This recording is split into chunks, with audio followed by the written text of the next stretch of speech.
Hello students, आप सबका स्वागत है एमक्यू पर।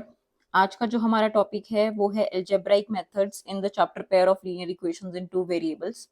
ये हमारा आखिरी लेसन वीडियो है। इसके बाद हमारे जो समझने वाले टॉपिक्स है वो खत्म हो जाएंगे और फिर बचेंगे क्वेश्चंस प्रैक्टिस करना। उसके लिए हम NCERT exemplar, word problems, PYQs सब एक एक करके सॉल्व करेंगे। तो सबसे पहले इस टॉपिक में देखते हैं कि हमें क्या समझना है। इसमें हमें दो चीजें समझनी है बेटा, दो मेथड्स। पहला मेथड है सब्स्टिट्यूशन मेथड एंड सेकंड जो मेथड है वो है एलिमिनेशन मेथड। ये दोनों टॉपिक्स बहुत इंपॉर्टेंट है। क्यों? क्योंकि जनरली इस चैप्टर से एक वर्ड प्रॉब्लम आता है आपके पेपर में, और उस वर्ड प्रॉब्लम को टैकल करने के लिए आपको सब्स्टिट्यूशन और एलिमिनेशन मेथड आना चाहिए। तो ये दोनों मेथड्स हम समझते हैं एक एक करके कि कैसे करेंगे। सबसे पहला है सब्स्टिट्यूशन मेथड। अगर आपको कोई भी पेयर ऑफ लीनियर इक्वेशंस दिया और आपको बोला हो कि इसको सब्स्टिट्यूशन मेथड से सॉल्व करें, तो इसको कैसे करेंगे बेटे? अब सोचो कि आपकी क्लास में जब सब्स्टिट्यूशन लगता है तो आप क्या क्या मतलब होता है उसका सब्स्टिट्यूशन का, कि अगर आपकी मैथ्स टीचर नहीं आई है तो उसकी जगह कोई और टीचर आके क्लास लेंगी। वो आपकी मैथ्स टीचर को सब्स्टिट्यूट करेंगे, उन्हें हम सब्स्टिट्यूट टीचर बोलते हैं। सेम चीज यहाँ है सब्स्टिट्यूशन मेथड में, कि आप एक वेरिएबल को दूसरे वेरिएबल की वैल्यूज में सब्स्टिट्यूट करेंगे। मतलब कि ए एक्स की वैल्यू निकालेंगे इन टर्म्स ऑफ वाई और एक्स को सब्स्टिट्यूट कर देंगे ताकि आपके पास एक इक्वेशन आ जाए जो सिर्फ वाई में हो, या आप वाई को भी सब्स्टिट्यूट कर सकते हैं। क्वेश्चन को सॉल्व करके समझते हैं। इसमें से सपोज कीजिए मैं सेकंड इक्वेशन ले लेती हूँ, एक्स प्लस 2y इक्वल्स 3। मुझे सिर्फ एक वेरिएबल चाहिए एक साइड में, बाकी सब दूसरी साइड चाहिए। तो x को हम लिख सकते हैं 3 माइनस 2y। इसको मैं मान लेती हूँ मेरी फर्स्ट इक्वेशन, या इसको फर्स्ट नहीं मानते हैं हम, पहले जो गिवन इक्वेशंस हैं इसको मान लेते हैं फर्स्ट इक्वेशन, इसको मान लेते हैं सेकंड इक्वेशन, ये हो जाएगी हमारी थर्ड इक्वेशन। नाउ सब्स्टिट्यूट क्या करना है, इस जो x की वैल्यू आई है ये आपको डालनी है आपकी सेकंड इक्वेशन में जो आपने यूज नहीं की है। इस केस में मेरी जो ये वाली इक्वेशन है मैंने यूज नहीं की है x की वैल्यू निकालने के लिए, तो इसमें हम x को सब्स्टिट्यूट करेंगे। So substituting x equals 3 minus 2y in equation 1, what do we get? 7। x की जगह पे अब आ जाएगा 3 माइनस 2y माइनस का 15y इक्वल्स 2। अब एक एक करके इसको सॉल्व कर दो बेटा। 7 times 3 is 21 minus 14y minus 15y equals to 21। Minus 14 और माइनस 15, माइनस माइनस प्लस होता है, तो माइनस 29y इक्वल्स टू आ गया।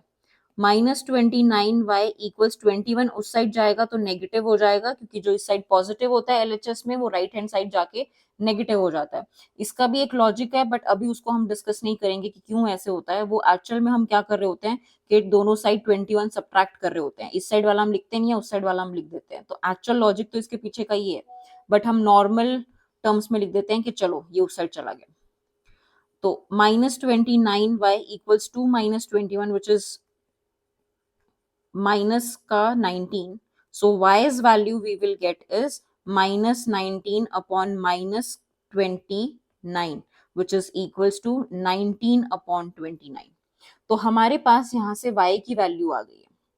अब y की वैल्यू आ गई है, हमें x की वैल्यू निकालनी है। तो वो x की वैल्यू कहाँ से निकालेंगे? जो भी y की वैल्यू आई है बेटा, इसको इस इक्वेशन में सब्स्टिट्यूट कर दो x की वैल्यू के लिए, या इसमें भी कर सकते हो, किसी भी इक्वेशन में कर सकते हो, फर्स्ट में कर सकते हो, सेकंड में कर सकते हो, थर्ड में कर सकते हो।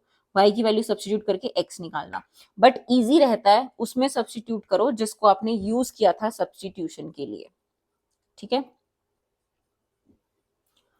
तो अब हम क्या करेंगे बेटा, हम सब्स्टिट्यूट करेंगे। Substituting y equals 19 over 29 in equation 3। Equation 3 क्या थी आपकी? इक्वेशन 3 जो थी वो x is equals to 3 minus 2y थी। इसमें 19 अपॉन 29 को हम सब्स्टिट्यूट कर देंगे, तो x की वैल्यू क्या आ जाएगी? 3 minus 2 times 19 over 29 which is equals to 3 minus 38 over 29 because 19 into 2 is 38।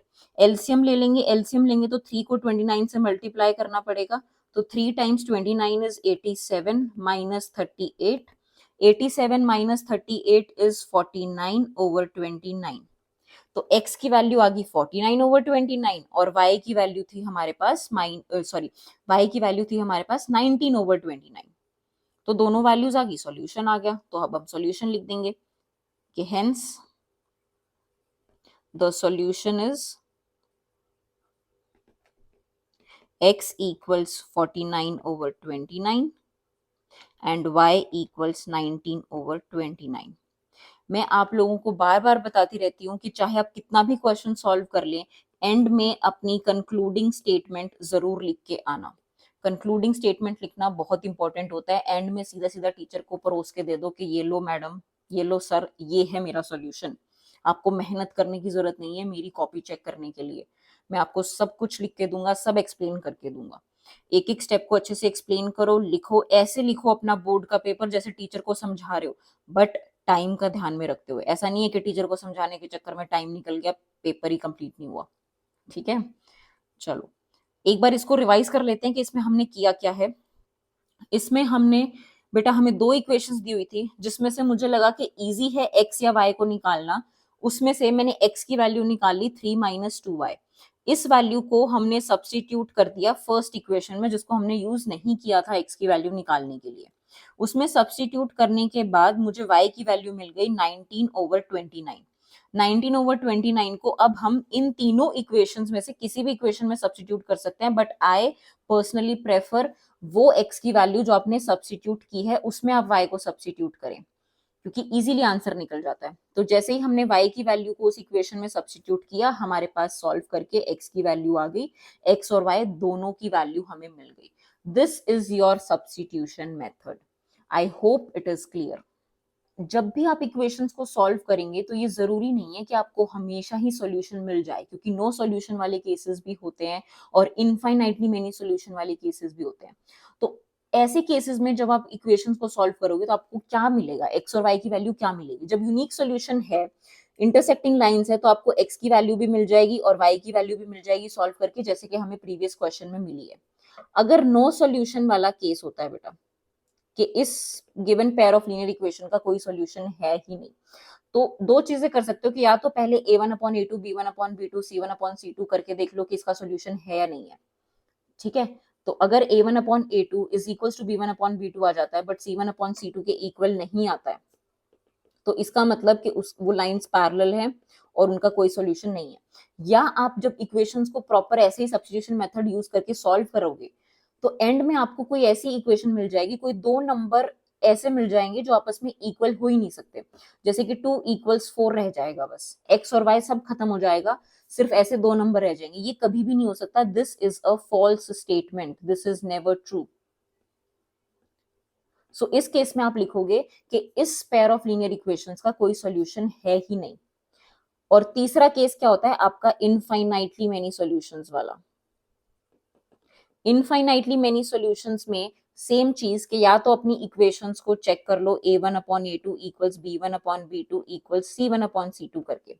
अगर ऐसे नहीं करना है, सब्स्टिट्यूशन मेथड को ही यूज करना है, क्वेश्चन में स्पेसिफिकली लिखा है कि यूज सब्स्टिट्यूशन मेथड इस इक्वेशन को सॉल्व करने के लिए, इन इक्वेशंस को, तो आप क्या करोगे, इक्वेशंस को सॉल्व करोगे सब्स्टिट्यूशन मेथड से और एंड में आपको क्या मिल जाएगा, दो नंबर्स दोनों साइड इक्वल मिल जाएंगे। या तो 0 = 0 मिल जाएगा, -4 = -4, ऐसा कुछ भी मिल जाएगा जो दोनों नंबर्स इक्वल है।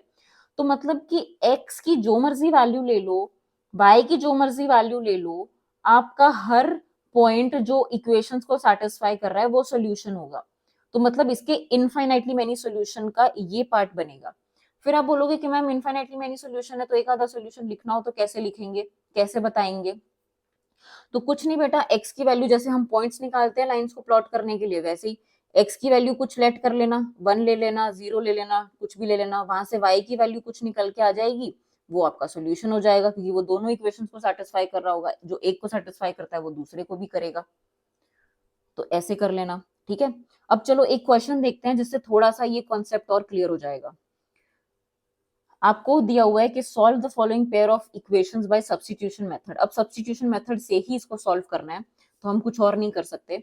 तो x + 2y = 4 है। मैं इसी इक्वेशन 1 को यूज कर रही हूँ सो x प्लस 2y इक्वल्स 4 है। आप चाहो तो y की वैल्यू भी निकाल सकते हो, मुझे यहाँ पे x की वैल्यू निकालना इजी है क्योंकि सिर्फ 2y को ही उधर लेके जाना है। तो ये मेरी तीसरी इक्वेशन बन गई, x is equals to 4 minus 2y। इसको हम सब्सटीट्यूट कर देंगे हमारी सेकंड इक्वेशन में। तो substituting x equals 4 minus 2y in equation 2, what do we get? We get 2 times 4 minus 2y, we get 2 times 4 minus 2y plus 4y equals 3। ये हमें मिल गया। अब इसको सॉल्व करके देखते हैं। 4 times 2 is 8, 2 times 2 is minus 4y plus 4y equals 3। ये आ गया 8 equals 3, which is a false statement. This is not possible. So therefore, the given pair of equations have no solution.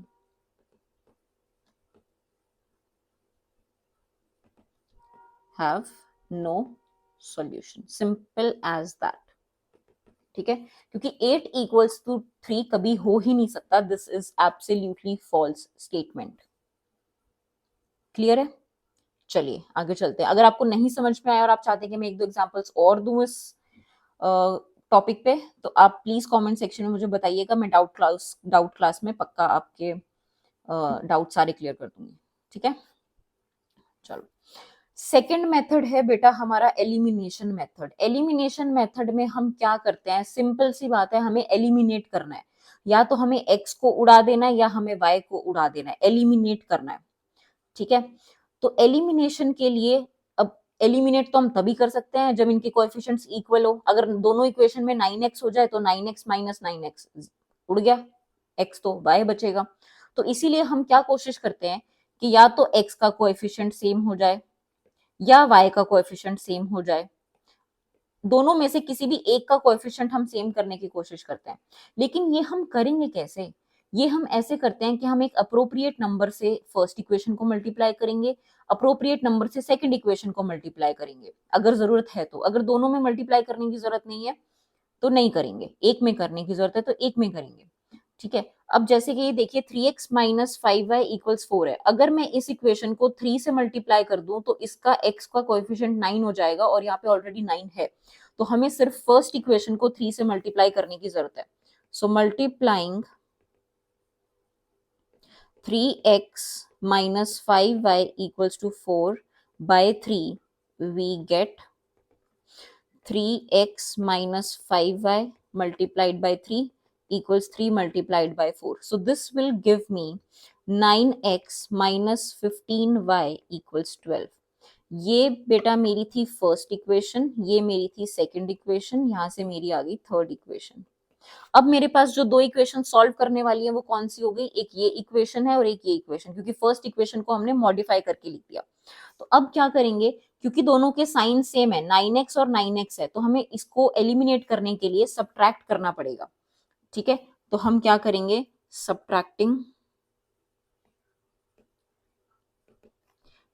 Equation 2 from third, sorry.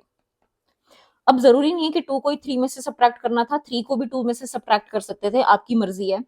ठीक है, तो 9x minus 15y equals 12, 9x minus 2y equals 7। Subtract करेंगे तो science change होंगे। क्यों होते हैं subtract करने से साइंस चेंज? ये माइनस माइनस प्लस क्यों हो जाता है? क्योंकि एक्चुअल में आप क्या कर रहे हैं, 9x minus 15y left hand side में से लेफ्ट हैंड साइड को सब्ट्रैक्ट कर रहे हैं और राइट हैंड साइड में से राइट हैंड साइड को सब्ट्रैक्ट कर रहे हैं। इससे क्या हो जाएगा, 9x माइनस 15y माइनस का 9x प्लस का 2y हो जाएगा। साइंस चेंज हो गए सब्ट्रैक्शन में।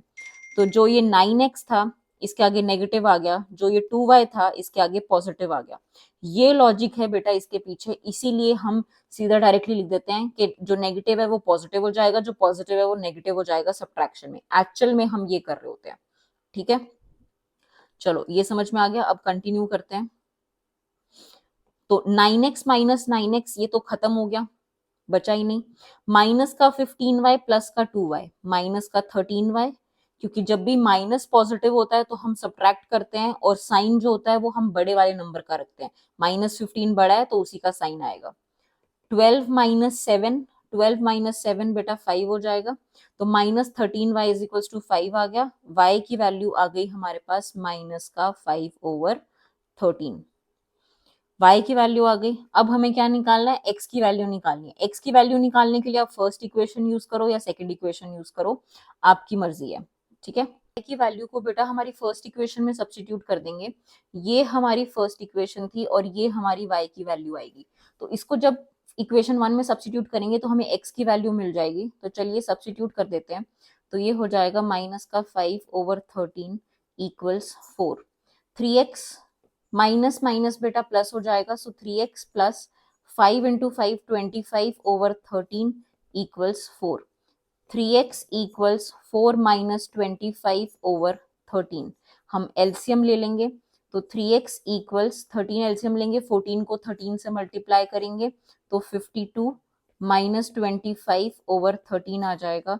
3x की वैल्यू 27/13 आ जाएगी। x क्या हो जाएगा, 27/13 मल्टीप्लाइड बाय 3। 3 से 27 कैंसिल हो जाएगा, 3 9 इज 27, सो 9/13 आ गया हमारा solution. So hence x equals 9/13 and y equals -5/13 is our solution for the given pair of linear equations. ये हमारी कंक्लूडिंग लाइन हो गई। क्लियर है? चलिए एक क्वेश्चन और देख लेते हैं substitution method, sorry elimination method का। इसमें हमें क्या करना है, अब 2x + 3y = 8 है और 4x + 6y = 7 है। दोनों में ही मैं सेम कर सकती हूँ। कैसे कि अगर मैं 2 से मल्टीप्लाई करूं इस इक्वेशन को तो मुझे 4x से मिल जाएगा। तो इस इक्वेशन को अगर मैं 2 से मल्टीप्लाई कर दूं तो मेरी इक्वेशन क्या बन जाएगी, 4x + 6y = 16। और मेरी जो सेकंड इक्वेशन है उसको मल्टीप्लाई करने की जरूरत नहीं क्योंकि कोएफिशिएंट्स इक्वल हो चुके हैं। तो 4x + 6y = 7। अब अगर मैं इन्हें सब्ट्रैक्ट करूं तो 4x से 4x कैंसिल हो गया, 6y से 6y कैंसिल हो गया, इस साइड 0 बचा, 16 - 7 = 9 आ गया। अगेन क्या पोजीशन आ गई कि दिस इज नॉट पॉसिबल, और क्या आप लिख सकते हैं कि this is a false statement. तो क्योंकि ये फॉल्स स्टेटमेंट है तो हमारी कंक्लूडिंग लाइन क्या होगी, the given pair of equations has no solution. given pair of equations has no solution. Clear? ठीक है, चलें आगे। अब आता है बोनस क्वेश्चन क्लास का। बोनस क्वेश्चन क्या है, सीबीएसई 2025 में आया हुआ क्वेश्चन है बेटा। जैसे कि मैंने बोला कि स्टेटमेंट क्वेश्चन आने के चांसेस हाई होते हैं इस चैप्टर में से, तो इस क्वेश्चन को टैकल करते हैं। सबसे पहले ना क्वेश्चन को आराम से पढ़ना जरूरी होता है और 1 बाय 1 उसमें से हमें इंफॉर्मेशन निकालना इंपॉर्टेंट होता है। अब हमें क्या दिया हुआ है, a man lent a part of his money as 10% पर annum and rest at 15% per annum. उसने 10% पर एनम पे और 15% पर एनम पे कुछ अपना अमाउंट किसी को दे दिया। उसकी income at the end of the year is ₹900। अब सबसे पहली चीज जो आपको पता होनी चाहिए कि जो इनकम होती है बेटा वो सिंपल इंटरेस्ट से निकल के आई है। जो इंटरेस्ट उसने कमाया है वो उसका इनकम है। जो अमाउंट उसने दिया वो तो उसे वापस मिल गया, तो वो तो इनकम नहीं हुई ना। इनकम वो है जो उसको इंटरेस्ट आया, तो मतलब इंटरेस्ट से रिलेटेड क्वेश्चन है। If he had interchange the rate of interest, उसने इंटरचेंज कर दिया होता। और जो इंपॉर्टेंट कीवर्ड्स होते हैं उनको साथ के साथ अंडरलाइन करते जाया करो ताकि वो मिस आउट ना हो। The rate of interest on the two sums, उसको 200 रुपए और एक्स्ट्रा मिलते। ही वुड हैव अर्न ₹200 मोर अगर वो अपना जो अमाउंट है वो इंटरचेंज कर देता। Find the amount lent in both cases. Last line हमें हमेशा बताई देती है कि हमें क्या लेट करना है। हमें दोनों केसेस में जो उसने अमाउंट लेंट किया है, जो दिया है उसने, वो हमें निकालना है। तो उस केस में हम क्या कर लेंगे, सबसे पहले ले लेंगे कि let ₹X be given at 10% per annum, या ये भी लिख सकते हो कि let the man has lent rupees X at 10% per annum and rupees Y at 15% per annum. ठीक है, ये हमने लेट कर लिया. इसके अकॉर्डिंग फर्स्ट सिचुएशन के अकॉर्डिंग हमारी क्या इक्वेशन बनती है? 10% of x plus 15% of y will be equal to 1900, क्योंकि जो x रुपीज दिए हैं उसका 10% ब्याज उसको मिला है, जो y रुपीज उसने दिए हैं उसका 15% उसको ब्याज मिला है. टोटल मिला के ब्याज उसका जो इनकम है वो 1900 रुपए 1900 रुपीज है. तो टोटल ब्याज लिख के हमने इक्वल्स टू 1900 लिख दिया. 10% ऑफ x. अब 10% ऑफ x का मतलब क्या है बेटा? 10/100 into X, 10/100 into X plus 15/100 into Y which is equals to 1900. 100 common आ रहा है, उस साइड ले जाओ, या एक बार कॉमन मत लो. सबसे पहले न्यूमरेटर में भी मुझे कॉमन आता हुआ दिख रहा है. कुछ क्या कॉमन आता हुआ दिख रहा है? 5. 5 कॉमन ले लो. 2x plus 3y equals to 100. चलो उधर ले ही जाते हैं, तो 19,000,000. तो ये क्या बन गया? 1,90,000. चलो अब उसके बाद में 5 को उधर ले जाएंगे. 1,90,000 को इससे डिवाइड कर देंगे हम 5 से. ठीक है, तो हमारे पास क्या बन जाएगा? जो इक्वेशन है वो हमारी बन जाएगी 2x प्लस 3y इक्वल्स 38,000. क्यों आया 38,000? बेटा 19,000 को डिवाइड कर, 19,000 नहीं सॉरी 1,90,000 को डिवाइड करके देखो 5 से. 5 3 जा 15 होता है. 15 19 में से 15 गए, 4 बचे. 5 8 जा 40 होता है, तो 40 गया. उसके बाद 3 0 बच गए, तो 38,000 आ गया. ठीक है, तो इसीलिए 2x plus 3y is equal to 38,000. ये हमारी फर्स्ट इक्वेशन बन गई. नाउ अब उसने इंटरेस्ट को इंटरचेंज कर दिया. So on interchanging the amount,